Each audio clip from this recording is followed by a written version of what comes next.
Hello there, and welcome back to the channel. Today, we're going to be discussing something that has recently hit the news, and a lot of other people have done videos on it, but I just wanted to weigh in on the subject as a whole, as opposed to just examining some of the individual things. And that's kind of the downfall of the modern film critic. And this has a lot to do with what's recently been happening with Rotten Tomatoes, and it also has a lot to do with some comments made by Danny Roth of Sci-Fi Wire, and his insight into the inside of the critic business. And it is really it's a problem that many people on the outside see as something that happens that nobody talks about. And Danny Roth has confirmed it now in a podcast. I believe it's a podcast regarding the changes to the Rotten Tomatoes website, and it honestly shows this is truly the death of the large scale film critic. It is 100% the death of the large scale film critic. And this is really something that we have been confirming for a while, which is that film critics submit biased reviews in order to get early reviews for large films or films that are highly anticipated. And he says this verbatim on this podcast. He states specifically that sometimes they have to play softball with large film studios in order to, kind of land the big ones, so to speak. Have those early screenings and get those early reviews. They have to give, positive reviews to work that may be subpar in order to basically further their own careers. And this is a far cry from the days of Siskel and Ebert. And to be very honest with you, I believe that. And here's the thing about Siskel and Ebert back when they were doing reviews, throughout their careers, was that, people trusted them to say things about films that were genuine, that were those people's honest opinions on critiquing film. And for the most part, they were truthful, even though they did have some biases. Look, they didn't like slasher movies, certain horror films they did not like. They thought they were dumb. But look, at least they gave an honest opinion. They weren't afraid to rip into a movie if they had to. And I don't think from what I've gathered, from what I've seen of them, from their television show to their columns, they never played quote-unquote softball just so they could get a review out. Now, again, I'm aware this was a different time. This was well before the internet.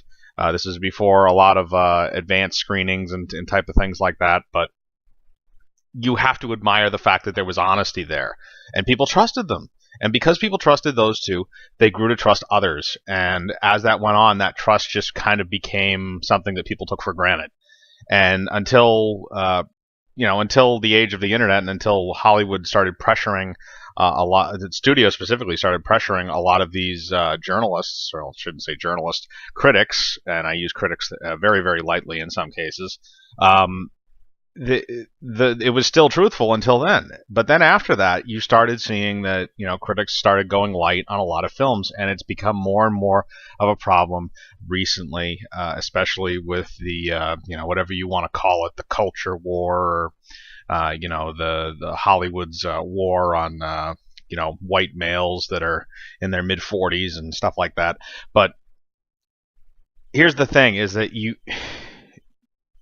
now, another thing that Danny Roth says in this podcast is that he believes that the fan or the audience score should be removed from Rotten Tomatoes entirely, and they should simply go on the critic score, and that people should not be able to post there. And he agrees with what Rotten Tomatoes has done recently with Captain Marvel, where they changed, even though they did not admit to it, they changed the want to see percentage. They removed it and simply put a button there that says if you want to see, you can press the button, but you do not get to see the percentage.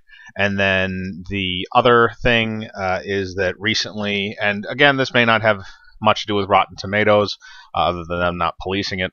But there is reason to believe that 50,000 negative reviews for Captain Marvel were removed from the site, and positive reviews were not generally touched, despite the fact that it appears that some of them may have been, some of the positive reviews may have been from a spam source or something along those lines, something that has copied them and simply pasted them, as opposed to people that are actually leaving a legitimate review.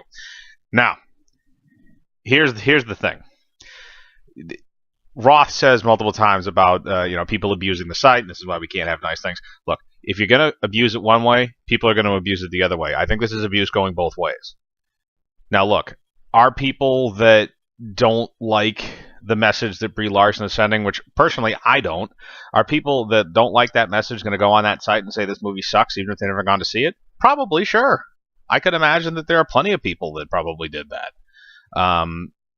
But at the same time, you also have people from the other line of thinking where they are going on the site to say that the movie is great because they agree with Brie Larson's politics and the politics of the people in the film, as opposed to judging the film on its own merits.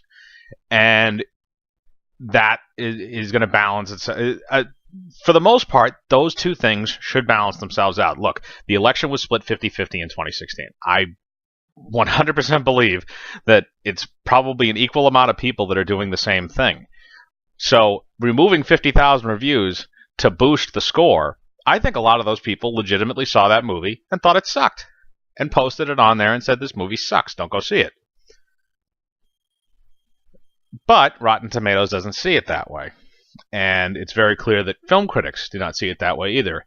And here's the thing, is that if you're going to go out on if you're going to say publicly that film critics play softball with studios on big budget blockbuster films to give them good reviews, then people are not going to trust you. People are not going to listen to you.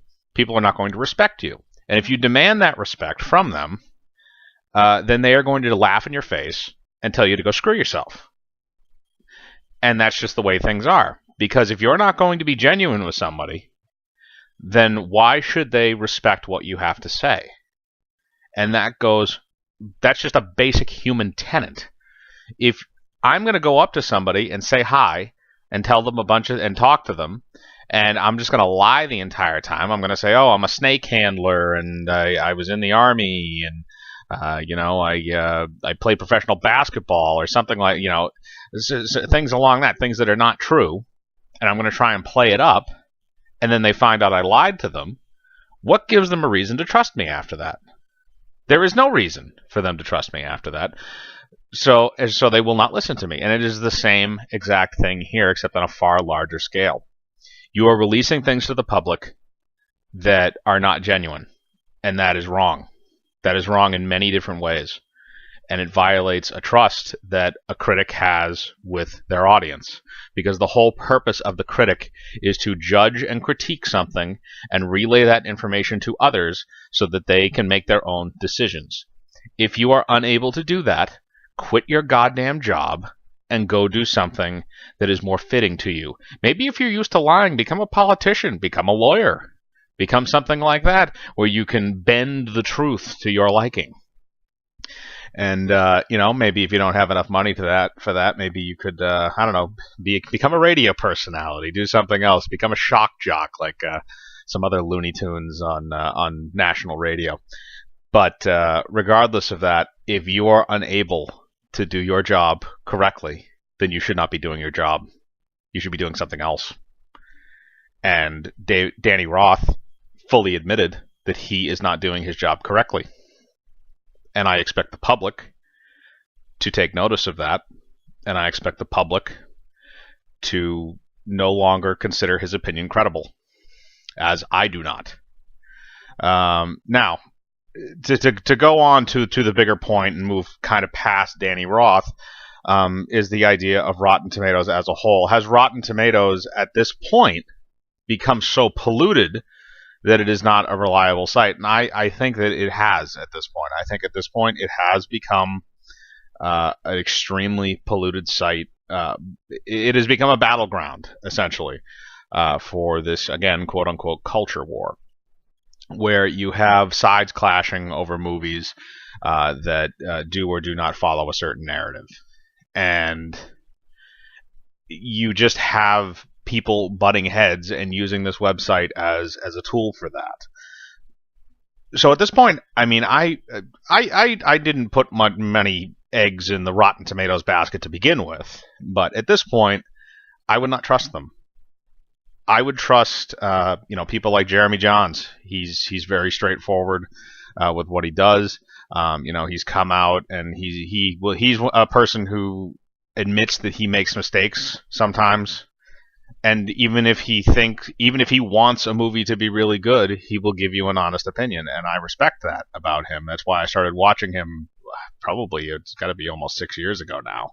I think it was the video where he criticized Mass Effect 3's ending that I actually came across his channel and started watching his content. But he is very reliable, and I've really found only a handful. Chris Stuckman is okay when it comes to certain things. He's not. I wouldn't say he's the most reliable. I would take Jahns over him, but Chris Stuckman is not a bad choice. But you have options when it comes to independent reviewers, especially because of now on YouTube. And if you want a more colorful review, go over to Web's channel if it's a movie or a comic that he's reviewing, because even if you don't get much information out of it, it is extremely amusing to watch. Although he does make very, very good points most of the time, especially with his recent Captain Marvel review, which I believe he came out with yesterday. Head over there, watch that if you haven't already. I know we share a good amount of audience. But there are options outside of looking at Rotten Tomatoes and just looking at a number. And even a few years ago, you used to say, all right, well, just ignore the critic score, just look at the audience score. But now they're manipulating that. Now it's either being manipulated through one means or another, through a site change, or through removal of reviews, or through addition of reviews, and it's not reliable anymore. It's not a reliable site, and it's not a reliable means to judge whether or not you want to see a movie. And it is your money to spend, and you need to make sure that you spend that money how you want to. And ultimately, it is your decision whether or not you want to see a movie. If you were excited about a movie and everybody says it sucks and everybody says it's bad, but you still want to go see it, because you might love it. I love plenty of horrible, crappy movies that other people have watched and said, how can you sit there and watch this? But I still love them. So my message is, don't pay attention to the critics. Don't pay attention to Rotten Tomatoes. Pay attention to what you know and what you like, and pay attention to, and if you have to pick a reviewer, if you have to pay attention to a reviewer, find somebody that you think is telling the truth and you think is being honest about their opinion, and take that person's opinion. Because that is probably the best you're going to do in this day and age with all the misinformation that goes about some films. So that's kind of my conclusion to that. Thank you for listening. Put in the comments what you think about all of this business with Rotten Tomatoes and film critics and all that. Hit the like button, hit the bell for notifications, subscribe, and remember, I live my life free of compromise. Do you?